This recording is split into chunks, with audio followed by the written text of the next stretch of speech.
It's 10 o'clock a.m. here in Seoul on Tuesday, July 31st. Thank you for joining us on Arirang News. I'm Devin Whiting, and these are our top stories.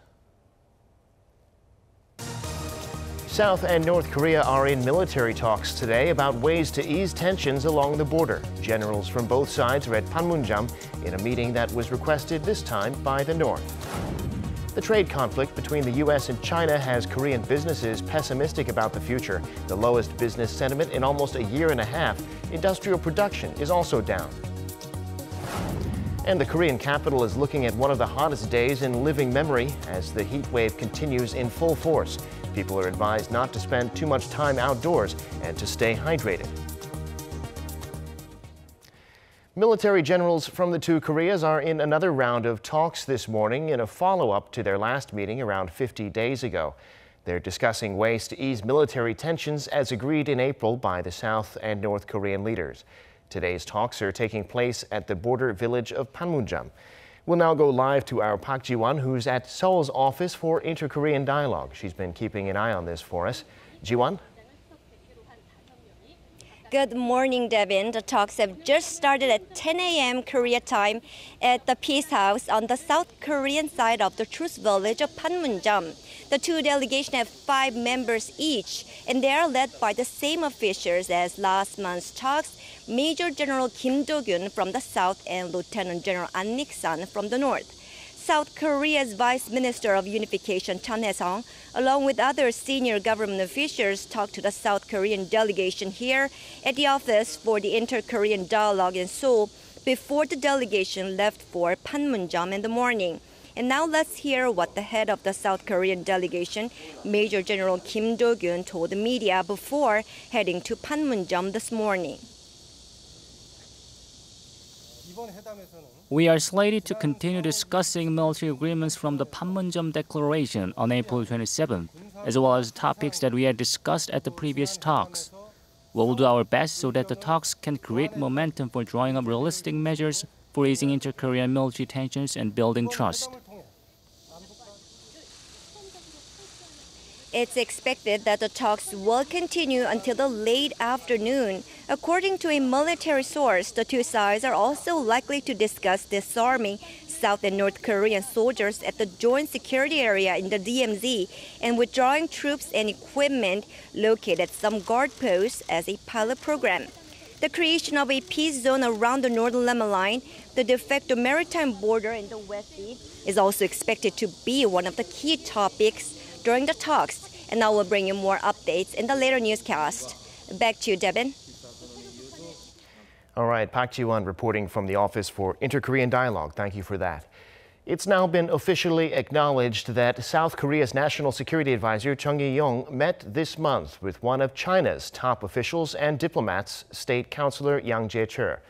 The presidential office of Cheong Wa-dae said Tuesday that Yang's visit in mid-July had been unannounced to allow for a smooth dialogue between the two. It said both parties discussed pending bilateral issues, but it did not go into details. There have been reports that they discussed issues like putting a formal end to the Korean War, in which China was a combatant and which ended only with an armistice. On Monday, local time, North Korea's Air Koryo sent 5 planes to Russia's Vladivostok, and it's not yet clear why. The Vladivostok airport has confirmed they were 3 passenger planes and 2 cargo planes. It's now been reported that 2 of the passenger planes and 1 of the cargo planes have already gone back to the north. Normally, there are 2 regular passenger flights between Pyongyang and Vladivostok each week.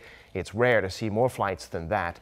There is speculation that these planes could have been carrying North Korean officials to meetings on expanding bilateral trade and investment, or going to pick up North Korean workers in Russia to bring them back, or preparing for a visit to Russia by Kim Jong-un. Diplomacy ramping up elsewhere in the region this week. The annual ASEAN Foreign Ministers meeting is underway in Singapore. It began on Monday, bringing together not only the top diplomats of the 10 ASEAN states, but their key partners from South Korea, China, Japan, and the U.S. They'll be discussing issues of regional and global importance with extra attention this year on the two Koreas and the United States. Lee Ji-won has this report. The 7-day ASEAN Foreign Ministers meeting and related meetings is expected to cover a wide range of regional and international issues. But among them, the hot topic for this year is likely to be the latest developments surrounding the Korean Peninsula and Northeast Asia. The ASEAN Regional Forum, one of the major sessions at the annual meeting, is the only multi-party regional security forum that North Korea partakes in, and as such, Pyongyang's Foreign Minister Ri Yong-ho is to attend the event as well. And with Seoul's Foreign Minister Kang Kyung-hwa and Washington's Secretary of State Mike Pompeo to be in the city-state this week as well, the focus is on whether these three diplomats will meet and make progress in the June 12 agreement between North Korea and the U.S.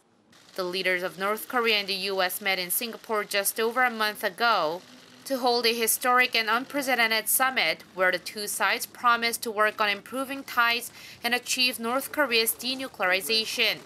While Seoul's foreign ministry says organizing a three-way meeting is still under work, anticipation is building up on whether Kang and Ri would meet, marking the first foreign ministerial meeting between Seoul and Pyongyang in 11 years. Foreign Minister Kang Kyung-hwa will be heading to the island state on Tuesday afternoon, and she is expected to join in 5 sessions, including the ASEAN Plus 3 meeting. Minister Kang is also scheduled to hold bilateral talks on the sidelines with the majority of the ASEAN member states to discuss ways to boost economic cooperation and regional security. Lee Ji-won, Arirang News.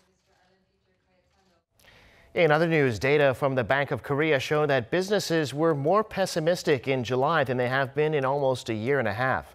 The BOK attributed the plunge in business sentiment to concerns over the trade conflict between the U.S. and China. And the outlook for August is gloomy as well. Our Ko Ryun-hee reports. Business sentiment among South Korean firms dropped to its lowest level in 17 months. The Bank of Korea announced on Tuesday that the business survey index came to just 75 in July, down 5 points from the previous month. A reading below 100 means they're more pessimist than optimist on the local economy. Meanwhile, confidence among the nation's manufacturers also fell by 6 points in July, the first drop in the last 3 months. The central bank attributed the sharp fall to the rising trade uncertainties between the United States and China. Many South Korean businesses worry about the impact of the trade tensions because they sell a lot of intermediary goods to China that are made into final goods and exported to the U.S. The report also highlighted the uncertainties in the automobile industry, amid fears that the United States could impose tariffs on car imports. The outlook for next month among manufacturers also remains dim, at just 73 on the BSI. That's 7 points lower than the previous month's forecast. Sentiment among non-manufacturers in July was also gloomy, at 76 on the index, which is 4 points lower than the previous month. The drop was mainly observed in wholesale and retail businesses. The Bank of Korea said this is because of low domestic demand during the summer vacation season. Ko Ryun-hee, Arirang News. And Korea's industrial production went down in June amid a sharp drop in capital investment and weaker exports. Statistics Korea says overall output for all industries fell 0.7% on month, turning negative after posting growth in April and May. Production in services did rise slightly by 0.2%, but it was offset by declines in mining and manufacturing. In manufacturing, output in semiconductors and electric parts increased, but production in vehicles and chemical products fell, driving down output by 0.8% on month. Capital investment continued to nosedive for a fourth straight month, dropping nearly 6% on month in June.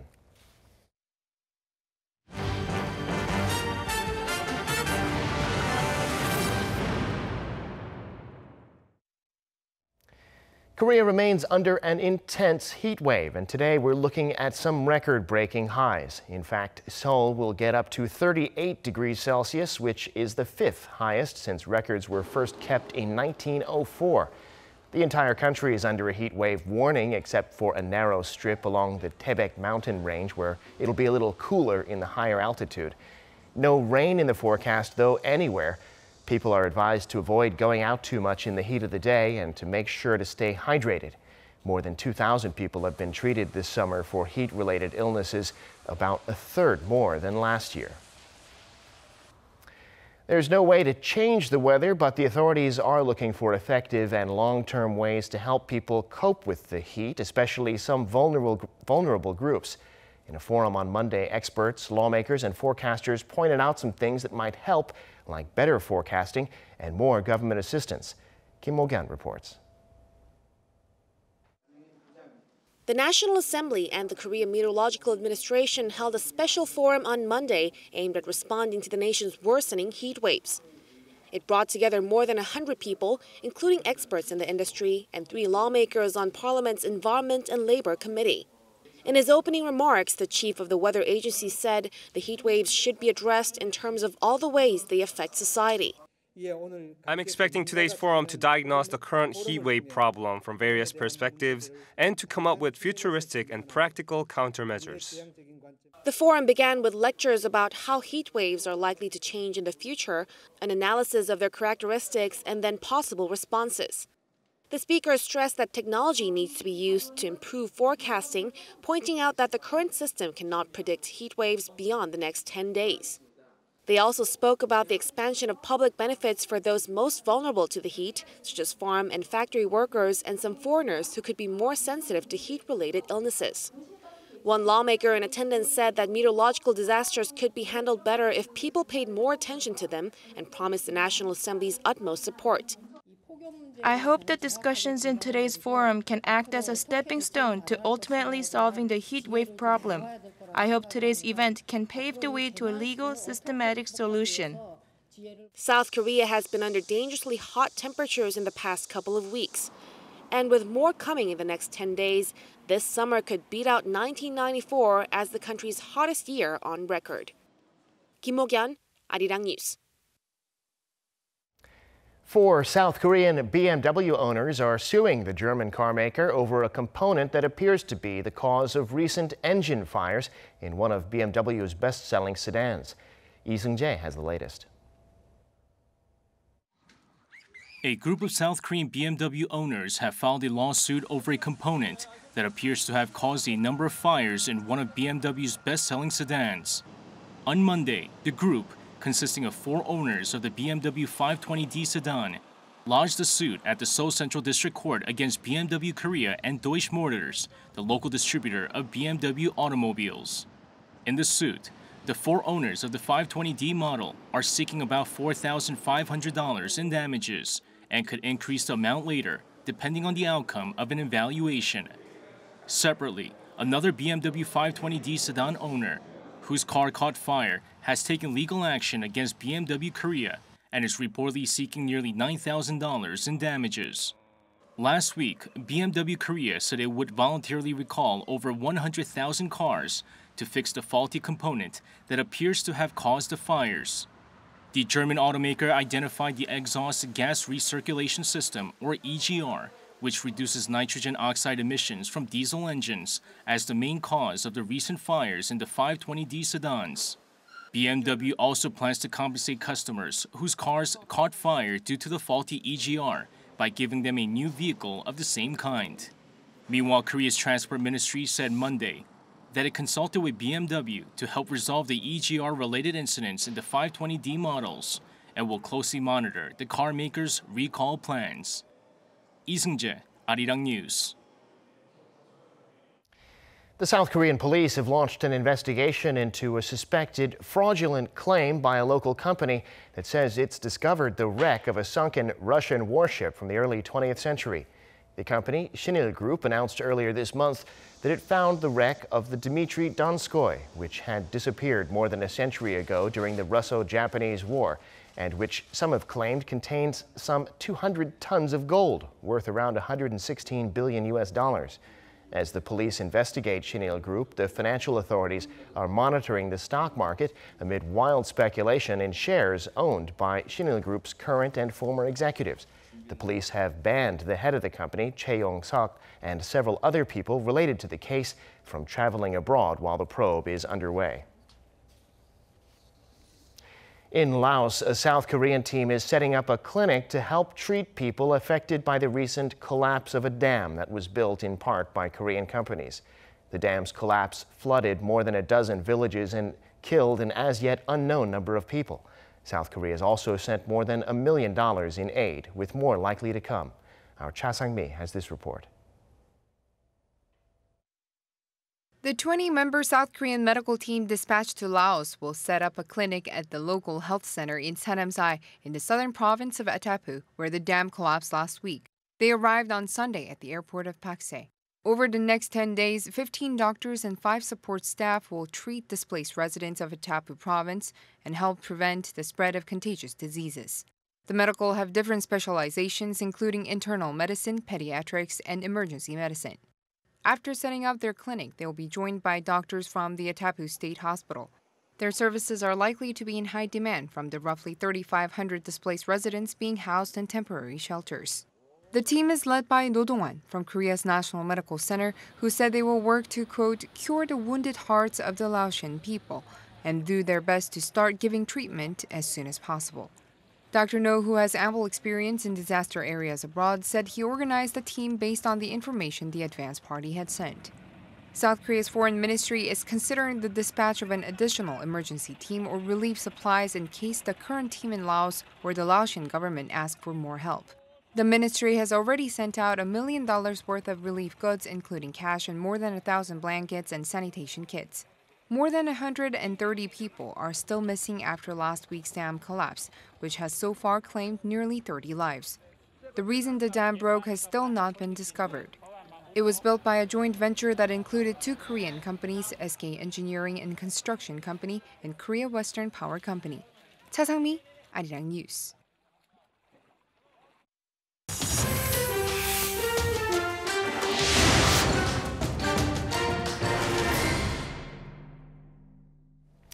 Zimbabwe is counting the votes now in its first presidential election of the post-Robert Mugabe era. For more on this and other news from around the world, we turn to our Oh Soo-young. So, Soo-young, Mugabe is reportedly backing the opposition in this vote, but either way it goes, a big day for the Zimbabwean people. That's right, Devon. The whole world was watching whether it would be a free and fair election on Monday, given Zimbabwe's past of political violence and repression. And it did prove to be a peaceful day, according to international observers, although some cited delays and inefficiencies in some polling stations. Turnout itself was high at 75%, according to the Electoral Commission, with more than 5 million having registered to cast their votes.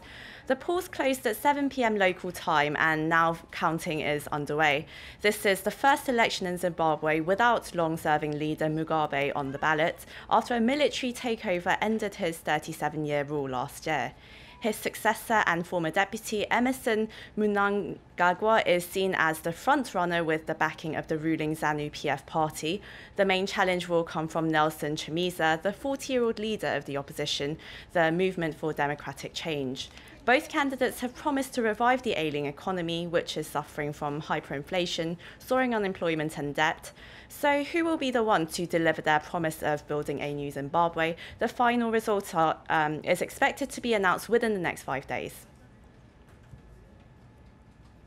US President Donald Trump says he's ready to meet with Iranian officials without preconditions, diffusing the recent build-up of tension between the two countries. During a news conference with Italian Prime Minister Giuseppe Conte on Monday, Trump said he'd meet with anybody from Iran and that he believes in meetings. And this marks a significant change of tone from just last week, when Trump and Iranian leader Hassan Rouhani exchanged more heated remarks. After Rouhani said that war with Iran would be the mother of all wars, Trump tweeted in bloc capitals that Iran would suffer significant consequences if it threatened the US. Washington and Tehran have been at odds after Trump decided to drop a landmark deal on curbing sanctions on Iran. The Trump administration has announced its plan to engage with the Indo-Pacific region across all areas by investing over $100 million in the region. The initiative comes amid a trade spat between the US and China over import tariffs, and pundits say such investment could lead to possible power struggles between the two superpowers. Kim Yo-sun reports. U.S. Secretary of State Mike Pompeo announced the Trump administration's plan to invest over $100 million in the Indo-Pacific region.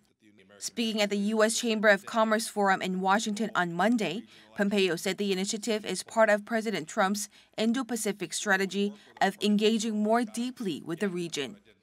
So just as the United States made foundational contributions in the past, today I'm announcing $113 million in new U.S. initiatives to support foundational areas of the future: digital economy, energy, and infrastructure.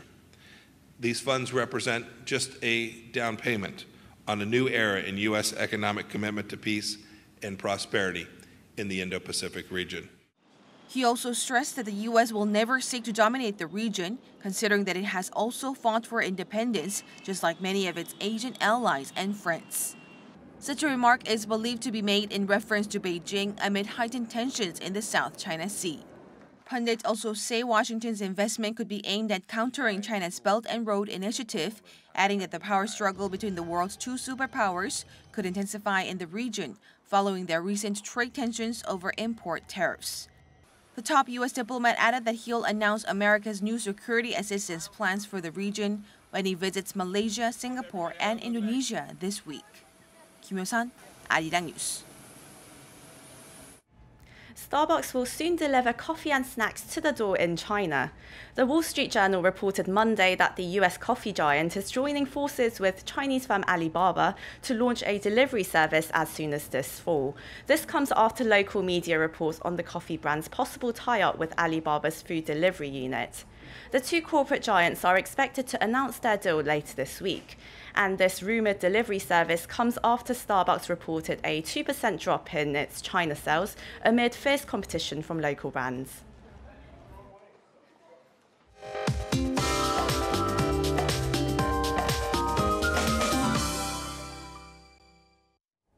Good morning. Seoul has been dealing with tropical nights for 10 days in a row. Those in Gangneung have finally had a good night's sleep after 17 days of tropical nights. Well, of course, it's been boiling hot during the day, but it's about to get even hotter. Temperatures in many parts of the country will rise further, while some eastern regions that had relatively lower temperatures yesterday will also see temperatures rebounding to sweltering levels. And it could get hotter over the next few days, with temperatures expected to pass all-time records. Seoul is expected to rise to 39 degrees Celsius. So let's avoid outdoor activities unless it's absolutely necessary. And highs in Seoul will be at 38 degrees this afternoon. Daegu topping out at 36. Chuncheon, Daejeon, and Gwangju will all make it to 37 degrees Celsius.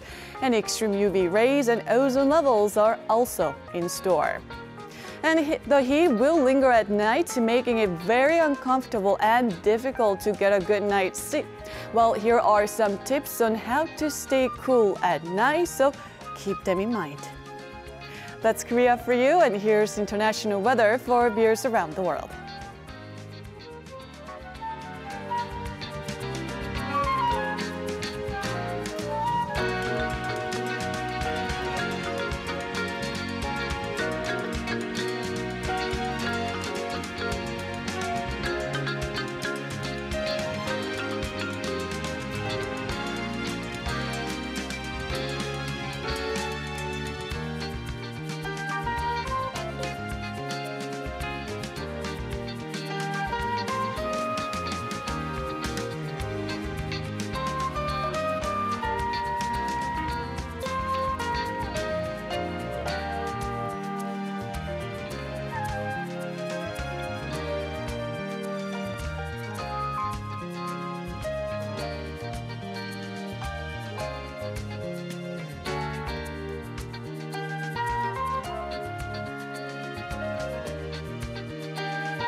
And that brings us to the end of this newscast. Thank you for watching.